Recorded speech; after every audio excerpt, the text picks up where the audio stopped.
Hello and welcome. Today is the first Saturday of the month, which means it is time for our monthly episode, The Viewpoint. As you know, on these monthly episodes, I bring topics that combine faith, spirituality, religion, God, and the perspectives of individuals in their personal and professional life. We had an engaging discussion when we started this in October with Yogendraji, the chief priest of Krishna Vrindavana. And then I switched gears to focus on the youth, particularly in the American Indo community. We had a riveting discussion last month in November with three of the young adults who joined the armed forces and heard their perspectives on how they deal and manage their personal and professional life. We'll continue on the trend today and bring in a very dynamic and an active individual, Prahalad, who is going to share with us some of the techniques and his own discipline around scriptures, how to memorize them, and hopefully it'll be an inspiration to parents for sure, but also for peers in the age group that Prahalad belongs to gain some insights on how Prahalad goes about his daily life. I'm a believer that we need to help and bring forward our young adults and have them share their perspectives and stories for two reasons. One, it definitely serves as a motivator for them to do more. But the second thing is we always like to learn from our peers and watch them. And in that sense, again, kids and individuals and young adults in the peer group of Prahalad can emulate and learn whatever they could in watching him and in listening to him. There's no right or wrong, and we're not going to judge anyone here. We are going to have an open mind and listen to it in that manner.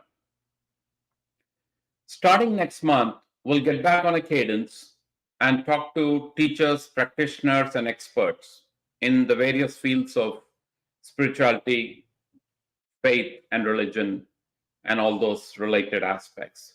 But for today, the spotlight is on Prahalad. Let's support him, let's welcome him, and without any delay, let me add him onto stage.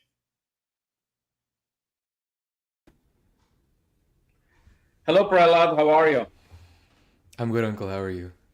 I'm doing good, I'm doing good. Are you all energetic and excited this morning? Yeah, I woke up early. Very good.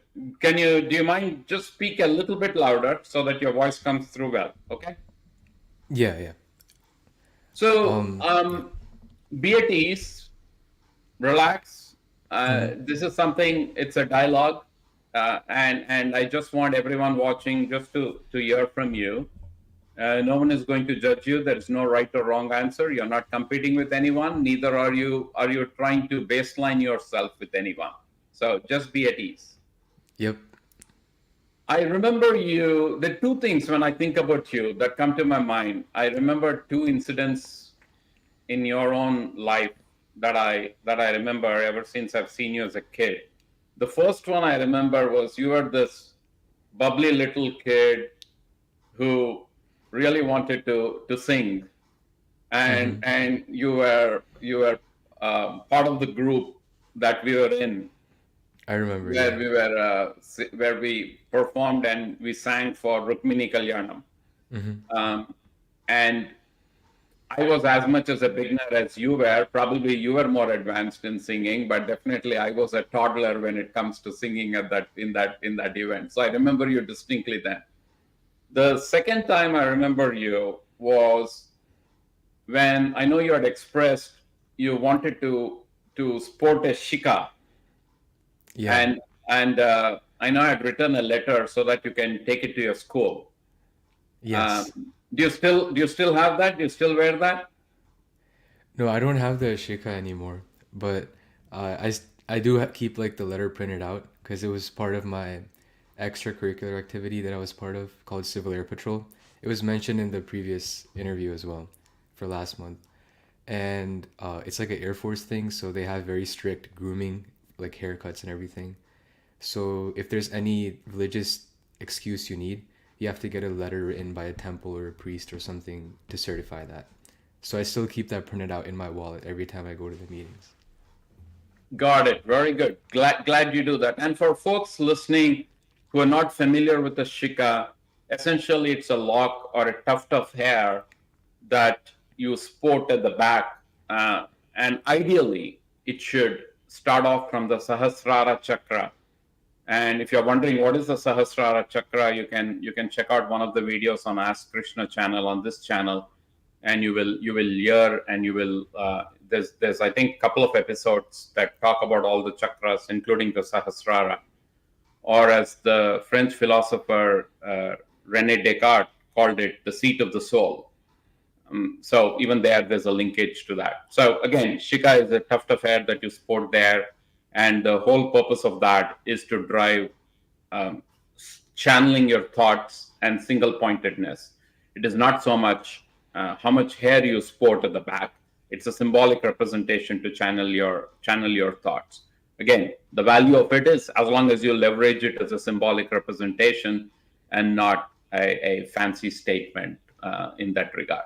So glad, Prahalad, that you had to do that, and glad you still carry that letter. Good to hear. Good to hear. Hey, before we get started, share your background. Tell me, what do you do today? What are you focused on? So I'm currently a freshman student at Rutgers University, Yeah, New Brunswick. continue to speak a bit louder. Yeah. I'm currently a freshman at Rutgers University in New Brunswick. Uh, I'm studying as a pre-med student. Outside of school, I spend lots of time at Sri Krishna Vrindavana. I engage in different like religious festivities, and I spend lots of time with the community there. And this you said this is your freshman year, correct? Yep, my first year. Okay. So here you are pursuing a pre-med, and Hmm. I'm sure you have a lot of dreams and hopes as you go on your professional career. Yeah. Where did this thing about religion, tradition, I won't even get to spirituality yet with you, but at least religion and tradition, where did this come up then? Definitely from like how I was brought up with my mother. My mother is very traditional and very religious, and she's created that kind of home environment where it encourages me to also be that way. So, growing up, it was kind of just like something you do every day, like pray every day, take a bath, do all those kind of things. And it's been with me for my life so far, and I know it'll be there for the rest of my life as well. How do you define? You said I use the word religion, but you Hmm. used it as well. But how do you Yeah. define religion? I think religion is what you believe in. It's like what aligns with your moral values, and it's what governs your daily actions and decisions and how you think about what you do. So I would say like it's basically like your moral compass, and it includes that, but how it's also it's also why you do certain things, why you believe in what you believe in, and it's basically your guiding ideology of life. And how would you react, or when you see then somebody who doesn't align with how you believe in and what you believe in? I mean, obviously, it's a very big world, right? Everybody has different beliefs. Not even if two people are from the same religion and they might not believe in this exact same things, right? Even in Hinduism, we have many different branches, many different people pray to different gods. So, um, I think especially in the US, there's lots of very like mutual respect for people who practice different cultures and different religions. So I would like to like have like a very engaging talk with them, right? There's obviously no disrespect in that talk. It's a very respectful talk, but exchanging those ideas, learning new things, maybe I might realize something that I believe in is wrong and I can learn new things and vice versa, right? So you keep learning new things, you keep implementing those new things into your life and you keep adapting from that. You use the new term then in this statement, Hinduism. Hmm. What comes to your mind when you use that term? So for me, Hinduism is the religion that I practice, and there's many aspects to it, right? There's Sanatana Dharma, which is not necessarily a religion; it's just a way of living, like kind of like the culture of Hinduism. So it's not necessarily, it doesn't have to be tied to the religious aspect of Hinduism. It can just be separated as a way of living that everyone can follow, not necessarily just Indians. But Hinduism to me is the religious aspect of it. The fact that I believe and I pray to like Krishna, Vishnu, all those things. Got it. Now you said your mom was instrumental, and you started off. She was the one who cultivated this aspect of praying and everything. Mm-hmm. Has that reflect back, let's say 5 years ago, Yeah. um, when you used to pray? Mm-hmm. What was it that was there when you were praying 5 years ago, and what is that you pray for today? So I think there's always like no matter like how far you are in life, there's always like something materialistic you pray for and something spiritual you pray for. So I'm sure I don't remember exactly what I was praying for 5 years ago. It was probably something like related to grades. But I think consistently that the thing that has stayed the same from 5 years ago to now, it's whenever you're doing that meditation, uh, you're focusing solely on God, right? On yourself and God. And you're trying to like envision that in yourself and in others around you. So when you're doing the japa and the meditation, you're chanting the mantras and you're just focusing solely on God and you're trying to see that everywhere around you and carry that forward not from just the meditation but also to your daily life. And what is we'll come to your daily routine in a minute. We'll come to that Mm-hmm. in a minute. Do you still have an element of, to your point, you said there's a material thing that goes with prayers. Yeah. Is that part of your daily prayer?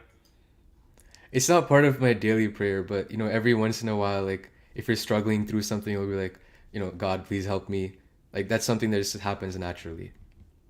And what happens if the outcome that you wanted doesn't turn out the way it should, even though you asked God for it and you prayed God, you said, God, please help me, but Hmm. the help did not arrive? What happens then? I think in the moment it's very disappointing, definitely. But I think most things, when you're in the moment, you blow it way out of proportion, right?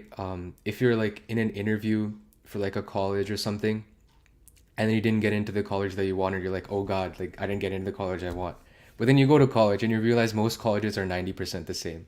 Like there's not that big of a difference. And realistically, like if you went to like a really far college and paid two, three times the tuition of like a state college, it's there's not that much of a difference. So I think in the moment it's a little disappointing, obviously. But then you just keep going on, you keep believing, you keep having that faith, and you realize that most things happen for good. Even if you don't like it, it's it's benefiting you in some way down the line. How do you then reconcile God then in that scenario? I think it's just like, if you so you don't get what you want, right? You're disappointed, but you have to be like a little bit grateful for like all the things that you do have. Reflect back on that, right? We lead pretty good lives, comfortable lives compared to many other people. Be thankful for that. And then you just keep on going and then eventually good things will happen in your life. And if you become more mindful about them and notice them more, then that makes it much easier for you to, consistently have that faith, Yeah, very even well when said. you don't Very get well. what you want. Yeah, very well said. Very well said. So then let's go back to you. So your mom helped you with an environment of prayers. Mm-hmm. Uh, you said she's very religious, Mm-hmm. um, and and so then what? What is the discipline? Is there a discipline that kicks in your house that you follow? I'd say definitely. Like, it's not normal for like anybody in the house to wake up past like 7 or 8 on any day, even like on the weekends. Um, and we always eat generally like home cooked food and everything. So there's many like ways of living, and I'd say that's more of like the culture of the house. We live that way. It's the traditional like Indian like lifestyle almost.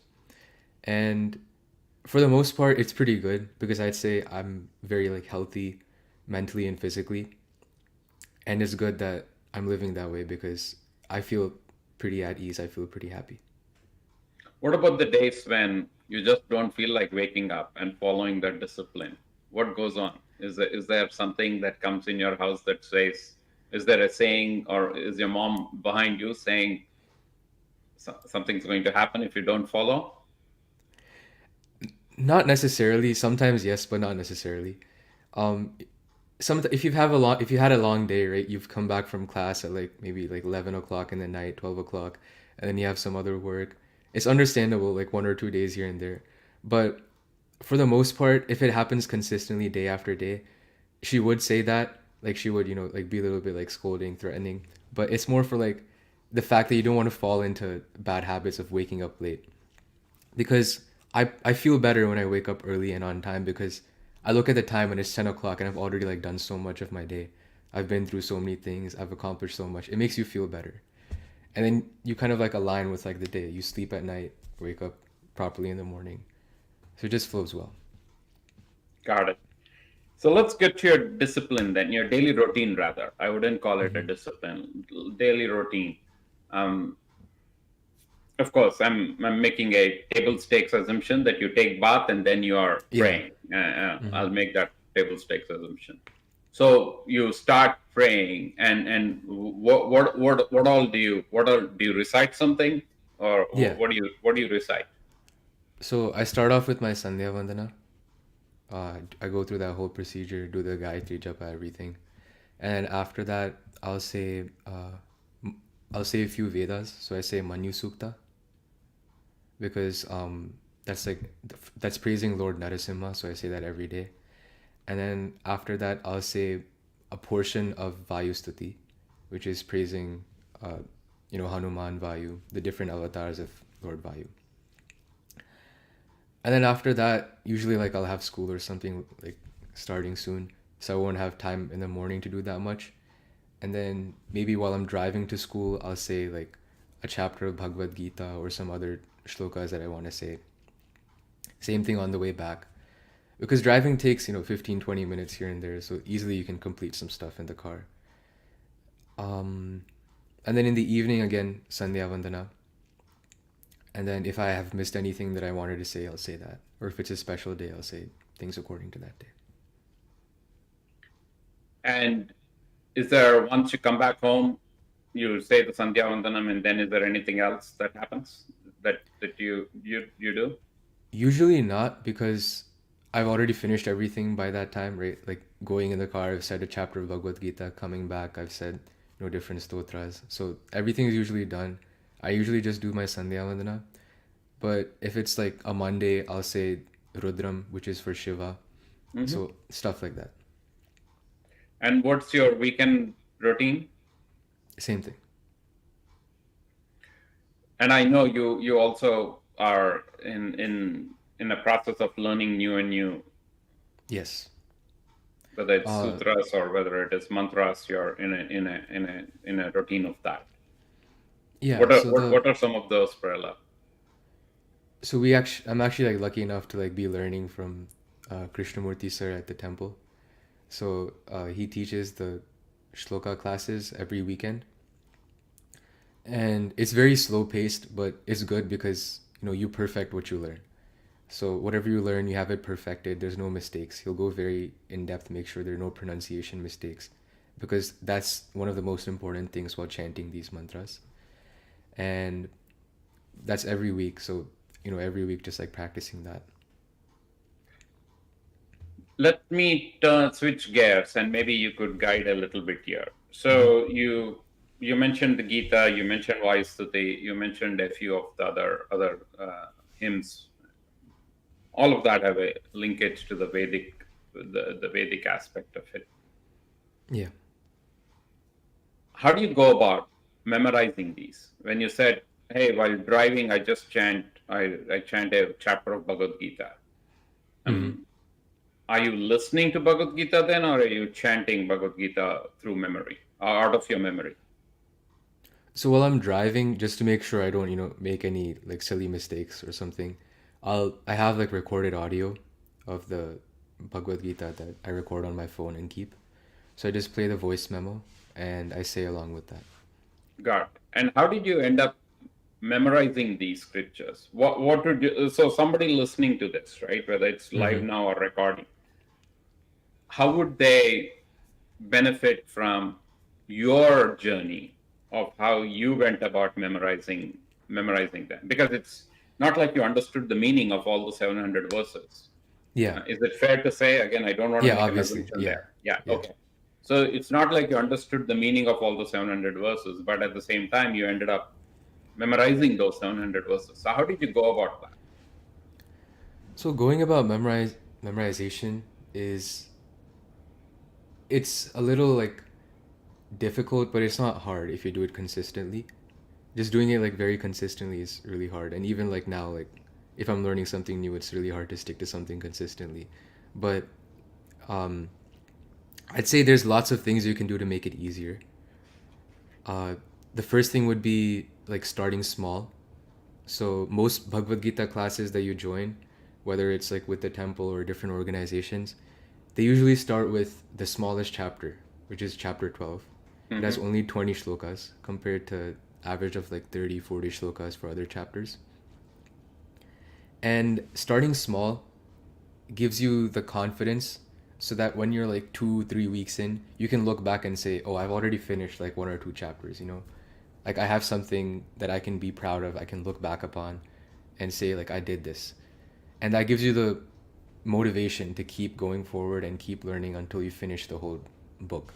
And this is the same, everything I say is not just for Bhagavad Gita, it's for anything else, right? If you're learning a new skill, if you're reading a new book, if you have to memorize like medical terminology or something else, anything for school, anything, it all applies to the same thing. So starting small gives you the confidence to keep going forward because you always have something to look back upon. The second thing would be making it a habit because motivation is very temporary, right? Some days you wake up and you're like, okay, I'm going to eat right today. I'm going to go to the gym. I'm going to work out.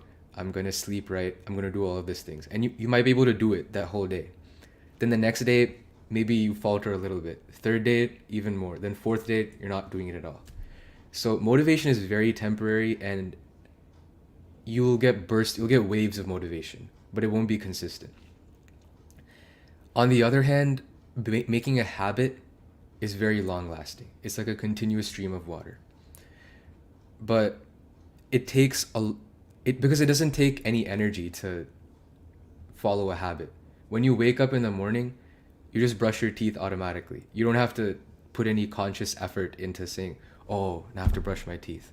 Like you're not sad about that. You just go and you brush your teeth.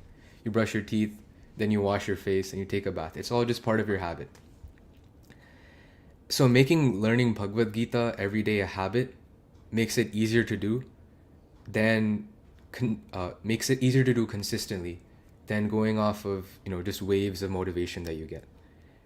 And forming habits is very hard, right? It takes a lot of time and dedication. People say if you do something for 3 days, it becomes a habit. I think it's way more complicated than that. You have to do it for like a long time for it to actually become something you do every day consistently. So the goal is to make your habits as easy as possible to follow. And the first step I'd say in that would be, well, the first step with any habit is the cue of the habit, right? So if you're talking about brushing your teeth, when you wake up, you feel like your mouth like dirty and gunky from sleeping at night. You feel that that's your cue, so you want to brush. It reminds you to brush. You wake up, you go to the bathroom, you see the toothbrush, that reminds you to brush. These are all cues that make you start brushing, which is your habit. Making your cue for the habit very obvious and hard to ignore is something that would help you stay consistent with that habit. So in the case of Bhagavad So, Gita, in the case of, to interrupt you there, in the case of yeah, Gita, what is that cue? yeah. So that cue would be like keeping your book like right on your desk or wherever you do your prayers or wherever you study, right? If you keep it right on your laptop and your laptop's closed, as soon as you sit on your desk, you'll see the book and you know you have to do it. And the second thing is making the habit easy to follow, right? Um, so if you have the book already there on your desk, you just have to pick it up. You don't have to go to a different room on your bookshelf and take it off. That gives you less friction and less excuses to just skip over that. And you can build on this by stacking it with previous habits that you already have. So if you already brush, take a bath, and then pray, you can say after my prayers, I'll pick up this book which is right here in front of me and just read through three shlokas and try my best to memorize them. And that makes it more reasonable and it's very easy to follow because you already have momentum from the previous actions you've been doing. And just trying to making it as easy as possible to do, reducing the friction as much as possible is what will help you stay consistent with So, learning. Yeah. in your experience, how much time did you have to spend to learn all the 700 shlokas? Oh, it took a while. It took like I think 10 months, which is So, almost a in year. 10 months, you were able to master all the 700 shlokas. Yeah. And what do you say? So, if you take chapter 12, right, 20, Mm-hmm. 20 shlokas, or yeah, let's stick with chapter 12. Yeah. Um, how many repetitions did you have to do to memorize them? I know some folks memorize things quickly than others. I get it. So it's Mm-hmm. not like a common standard. But in your case, how many repetitions do you believe you had to go through for chapter 12 to be fully ingrained? I think I'm a little bit better than like most people at like memorizing things, but I'm still like not crazy. So it definitely took a lot of time. If I had to say to get it perfectly, um, maybe at least like 100 times. And it's not just repeating; it's repeating it like it's like actively like recalling it and repeating it. So first reading through each sloka, looking at the book, then closing the book and repeating it, then closing in the book and repeating multiple shlokas at the same time, then coming back to it after a day and repeating it. So it takes a while. I really don't know like a specific number, but it would take like a long time, even And for like a small amount. did you have a sequence or a discipline where you completed chapter 12, and in which chapter did you go after chapter 12? Chapter 4? I don't remember. It was like a while back. So I let us say you picked another chapter. Did you Mhm. have a discipline where after chapter 12, when you went to a different chapter, you cumulatively ended up repeating 12 and that chapter? Did you go through that Yeah. type of a discipline? Yep. Uh, because if you don't, keep repeating chapter 12 every once in a while, you'll forget it. So what they did in the class was, in addition to learning like three new shlokas every day, that was like our standard, three shlokas a day. You would also repeat three chapters a day. So it also Mm-hmm. depends on how many chapters you've done. If you've only Mm. learned one chapter, you'd repeat one chapter, but you repeat three chapters a day, and you learn three new shlokas a day. So then by the end of the week, you've said every chapter at least once because there's 18 chapters, 7 threes are 21. So more than eight, more than enough. Which one was the hardest out of I all the think 18?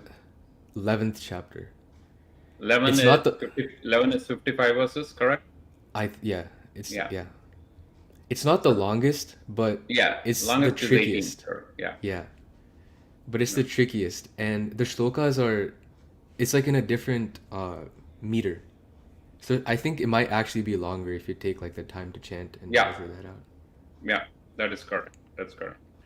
Yeah. What's your motivation in memorizing different scriptures? I mean, Vayusthiti, um, Rudram. Mm-hmm. What's your motivation? I personally enjoy it. Like I enjoy going to the temple and then when everybody else is chanting it, saying it with them, like in that environment, it's like a different feeling than just like saying it at home. And I really want to like be able to say like everything with all that with everybody else in the temple. And the room is so big in the temple, like it's a church basically. And like the sound rings and the vibrations are like so like cool. It's a different experience, and I really want to like I chase after that. I know you're still young, Mm-hmm. but it's still a pertinent question, I feel, because you're already a college going student. Yeah. How much of the attention Mm-hmm. matters? Like the fact that when you're chanting this, to your point, when you're reciting this, there is a sense of attention that probably creeps in where you are kind of in the spotlight, or Oh, knowingly or unknowingly. How much does that matter to you? Has that ever kicked in your thoughts? Do you seek that? it's not the reason why I do anything. It's not the reason why I like go to class or I learn, because a lot of times you know most of what you do people don't see.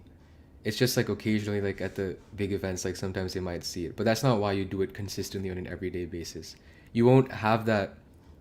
Like if that is your motivation, then you won't be able to do it consistently.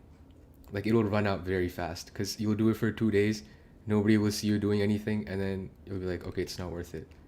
If that's the reason why you're doing something, it's more so just like you need to enjoy it genuinely, and then you'll find happiness in that.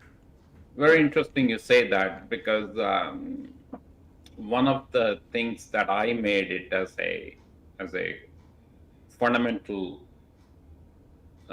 principle, if you could call it, when I Mm-hmm. started this channel a couple of months ago, was I said whether one viewer watches the Yeah. video I create or whether 100 watch, I said it doesn't matter. I'm going to make sure every week there is a video that gets uploaded on a spiritual topic. How many views, how many people watch, it's fine. I just think there is something to be imparted here. That's something I have learned over the years that Yeah. I need to share. And so to your point, I think I would definitely relate that, which is yes, couple of times attention can happen and it may Mm-hmm. feel good, but that cannot be the sole reason. Then you would lose it.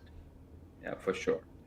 And I think in your case, actually, seeking that attention is part of like the fact that you're trying to spread the knowledge, because the more people that you can share the video to, the more people that see it, it's something you want. And the fact that you're not like even doing it for that is just it's really great, and it just like shows that you're really doing it out of genuine inspiration. Well, hopefully more and more people end up getting that message. So let's see what happens. We'll continue on that. Yeah. So let's get change gears a little bit into the real world, Mm-hmm. because everything that you did, scriptures, memorizing, is kind of, I could still say, is still within you.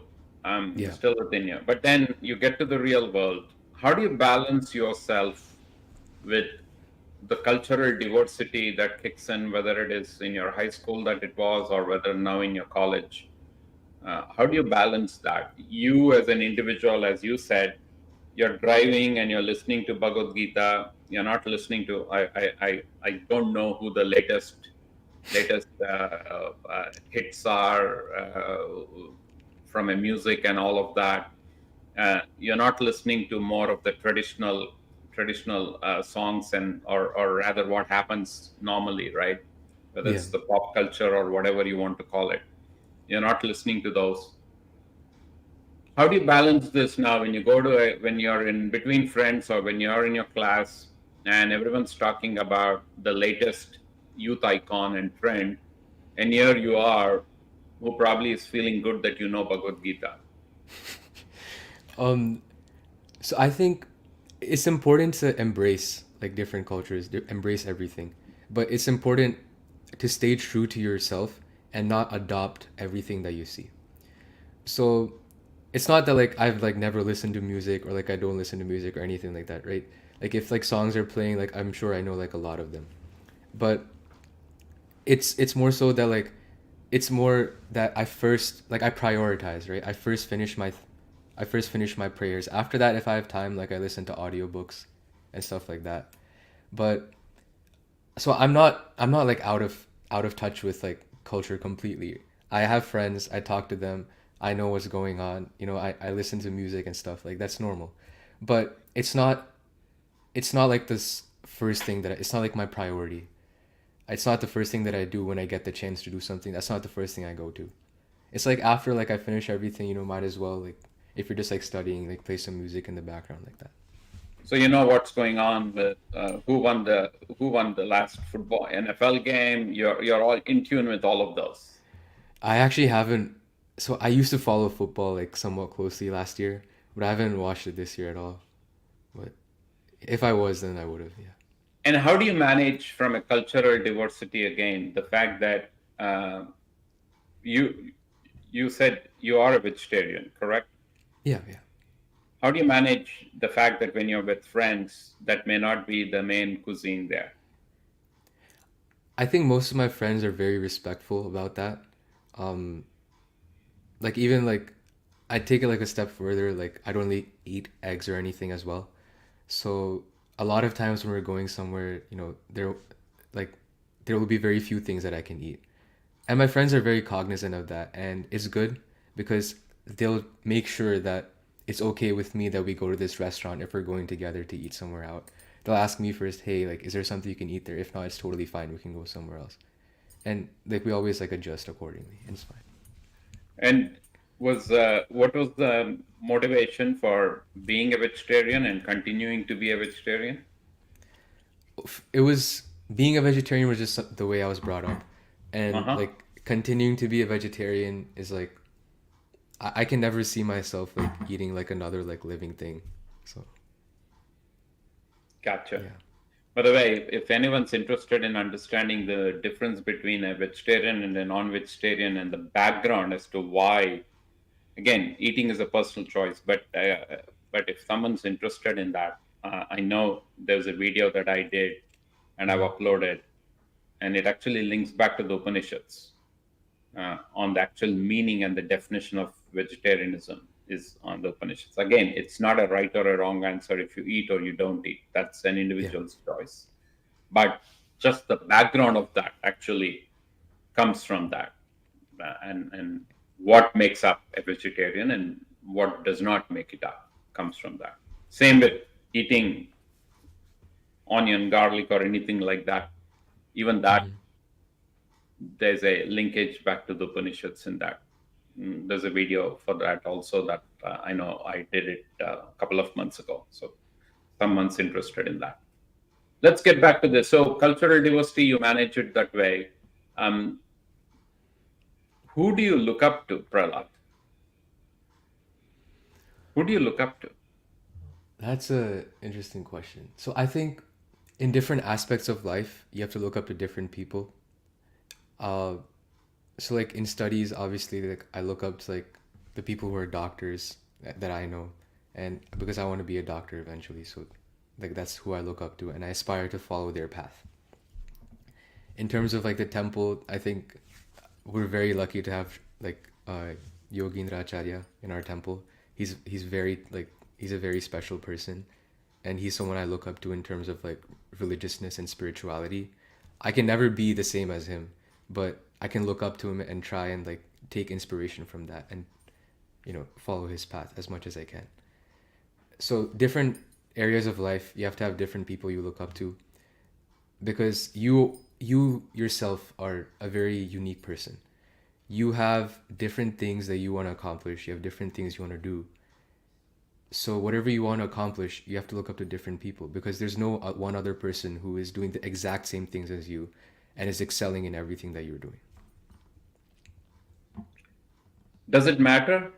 Do you always need to look up to somebody?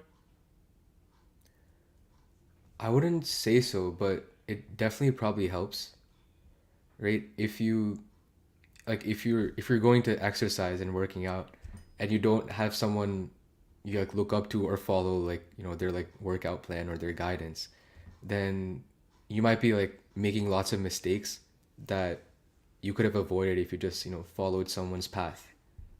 So everyone has lots of advice because they have more experience than you, or at least in my case, like people are usually older than me, so I have lots of things I You can learn used from. a term.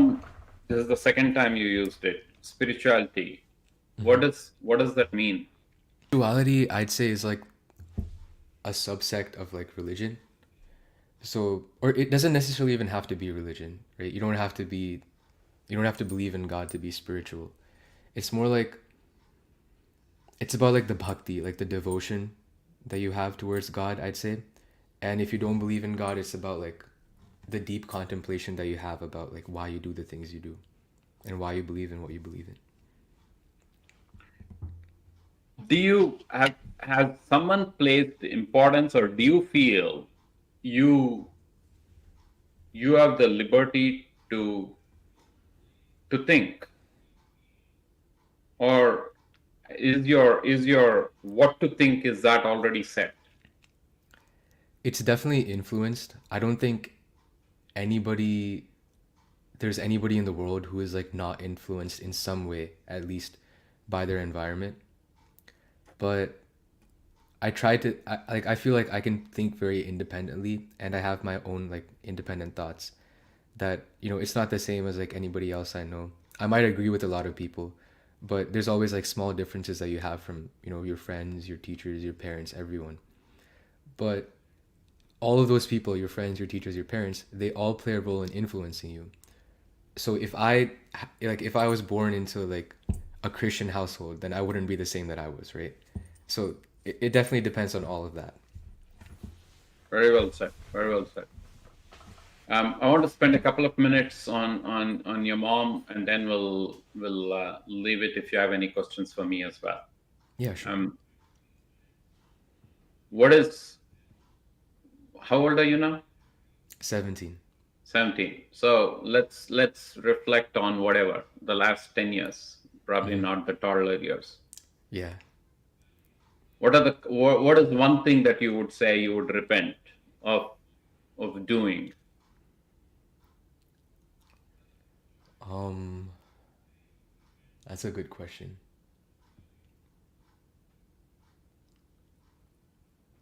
I'd say probably like not doing enough in some cases, like in some areas of my life. Like I wish I had like worked harder in high school a little bit. I wish I had, probably like made more use of my time. Like, I wish I had practiced music more. I wish I had spent more time, going out with my friends and creating those experiences that you remember for your life. At any time, have you felt you have disappointed your mom? Yeah, a lot of times. And what did you do to recoup from that? Uh, it's not like recoup. Like I wouldn't say there's nothing like to recoup from that, right? Like it just like it's like life. You're not going to be perfect all the time. So, yeah, you make a mistake, you do something wrong, but then you try and you learn from it and you try not to do it again. You try to do better next time. And you think she forgives you for that? Yeah, I'd say most of the times, yeah. Most of the time. So there's a few times where she hasn't forgiven you.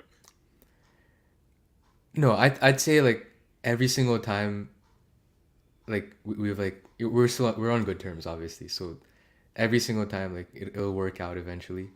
It's just like about like how long you have to like, contemplate about like, oh, like I should have done this or I should have done that. Like how long you have to think about that. How much you can learn from that. What do you think your mom wants, or what do you think your mom, if you were to say, here's what in my mom's mind is the ideal Prahalad, what is that?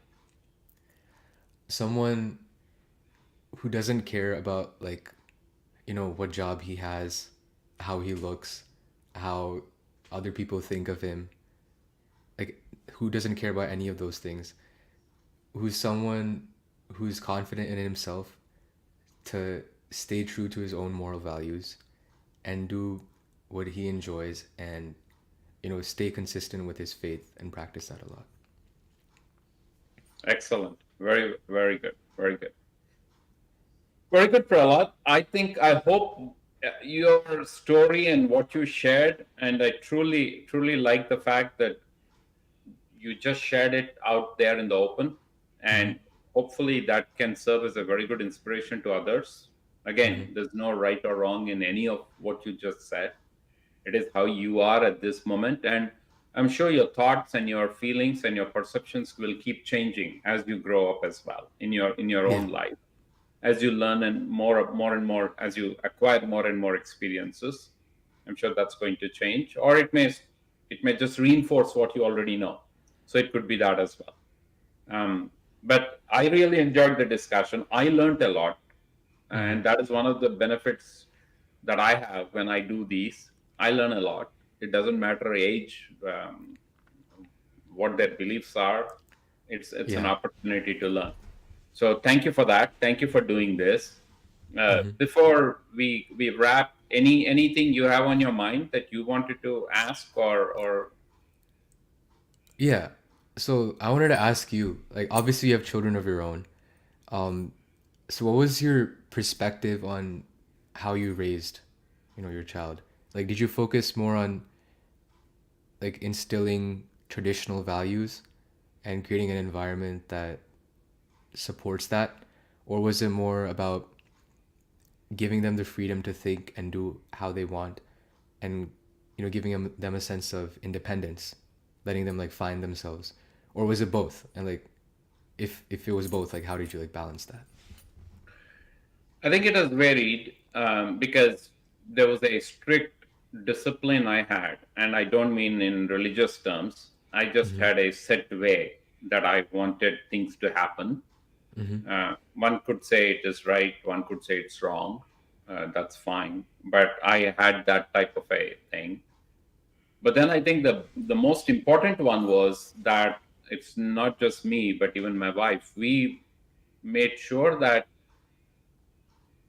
there are some simple things that as a parent we do that our son could remember as he grew up. So good example, simple aspect of, we didn't spend too much time on the ritual aspect of things, but we did make sure that we regularly go to a temple, as an example. Mm-hmm. And we regularly celebrate festivals at home, as an example, as part of a tradition. We did Yeah. that. And we gave him the flexibility to evolve and find his own path as he kept going. Mm-hmm. We gave him that. And along with it, I found my own path as a parent. Mm-hmm. And I was very much reconciled that the path I follow and the path he follows may not be the same. Yeah. I had absolutely no doubts about that, and I have no issues with it. That he could think differently, and I could be thinking differently. Mm-hmm. He could follow a different set of scriptures. I follow a different set of scriptures, as an example. So, but that is fine, and I think I kind of had that clarity is what I had, I could say, and that has continued. So, in that sense, our focus was making sure the fundamentals are set, Yeah. the guardrails, the fundamentals are clear. And as long as the fundamentals are clear, what happens in between is the individual's choice. Yeah. And I think something that one may get to this realization later, or some may have it sooner, even as a parent, one has to recognize that whether it's your own son or your own daughter, they are their own person. Yeah. Particularly somebody like you who has memorized the Gita should know that in Gita alone it says every individual, every soul is unique in that regard. Mm-hmm. So that is that is there, and that's how it has happened, and he's grown up fine. Yeah. He's grown up fine. And the other thing is, I one thing I've always told him is, there are certain things that I will tell more when he was younger. I used to have a bigger list on things I would guide him. the amount of things that I guide him keeps on diminishing. And I think that clarity is also, again, which was clear in me, that I know these things that I need to guide him at a certain age, then it keeps diminishing, diminishing, diminishing. Because Yeah. that's how you allow him to think. Yeah. I think that was a great response. It was very like thoughtful. Yeah. Uh, I had I had one more question. Yeah, So go ahead, please ask. for kids who are like my age, like entering college, entering high school, what do you wish you had done during that age, or what advice do you have for people who are like that age? So number one, I don't think I would model how and what I did at that age Mm-hmm. as a model, just because my story and what I went through is kind of way different, and Uh huh. it was, I would not do what I did at that age as an example, Yeah. but at the same time, a lot of what I am and my confidence and everything that I have is because of what I did at that age. Yeah. So the fact that I have this confidence, the fact that I can face anything is because of what I did at that age. Having said, so it's not so much about what I did at that age, but I feel one thing that particularly kids of your age, I sincerely hope you would maximize is you have the ability to think and you are not molded already. Mm-hmm. And if you any day that you lose that ability to intellectually think, that in my mind is a downfall that kicks in. Okay. So Yeah. you should be able to, with the guardrails you have, again, the guardrails are important. Yeah. The guardrails are, which means the fundamental values are important. That's what I mean. The fundamental values are important. With the fundamental values and kid has, I think the thinking aspect of it needs to happen. Yeah. And that intellectual curiosity should continue, and blind, so if you take faith as an example, or religion or spirituality as an example, having blind faith, blind spirituality Not should, good. in my view, Yeah. should not be the case. You should be inquiring about it. You should continuously inquire and ask why that is the case. And if it is not practical and does not have a universal applicability, then then it's just a belief. Because anything that is truly spiritual cannot have a restriction to it. It has to be universally applicable. It has to be true every single moment of your day. And Yeah. if those two are not happening, that means it has nothing to do with spirituality or God. It is probably a tradition or a belief, and which is fine. We just need to we just need to bucket it in that bucket. Yeah, it is a tradition or it's a belief. Everybody has traditions. Everybody has beliefs, right? As long as you bucket it there, that's fine. But to come to that point, you will only come to that point when you can inquire and think. Yeah. So that is what I would say. Um, is what it is. Yeah. I think like a lot of people I see, like or especially in college, they're all just kind of like molded into like a new like modern culture, where it's a lot of just like going out, like doing like things, not necessarily thinking about the consequences of certain actions, not necessarily thinking about like the future, not necessarily thinking about uh like how would this like affect like my soul, like what does this like affect me. And And not to cut you there, but I want to be also, I want, it's not like the modern culture is a yeah. problem, Yeah. because it's, whether it's religion, tradition, spirituality, modern culture, pop culture, whatever you want to call it, the fundamental approach is still the same. Mm-hmm. Are you inquiring? Are you thinking? Yes. Just because it's a modern culture doesn't mean it's bad or wrong. Yeah. Just because it's like sitting 24 hours and doing nothing but doing a ritual for 24 hours is as bad as Yeah. 24 hours sitting in a bar, Yeah. if you know what I mean. Yeah. Yeah. So there is, that's why the inquiry and the balance is what's important That makes sense. Yeah. in both. At the end of the day, are you helping somebody? Are you of service to someone is what matters. Mm-hmm. Okay. Yeah. That was a good answer. I really enjoyed Yeah. that. So again, making this work more Uh is huh. what the ultimate thing is. Yeah. Good. Very good, Prahalad. We are on time. Mm-hmm. Again, thank you for doing this. I hope everyone got a glimpse of this. I hope there's some takeaways that parents can have, individuals of your age group can have, and best wishes in what you do in your personal and academic and professional career. Mm-hmm.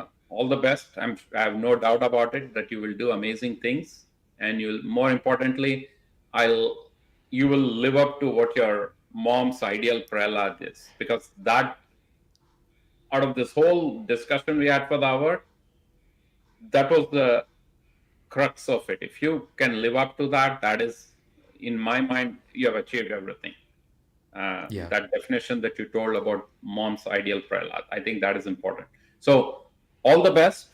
And for folks watching, we'll meet you again next month, January, and we'll go back on a different cadence. We'll be talking to a teacher, an expert, a practitioner on a few different spiritual topics. So we'll do this from January to June, and then again in the June timeframe, we'll get back and spend time with the youth from the American Indian community and explore a little bit more on the youth side of things. Till then, stay blessed. Talk to you soon.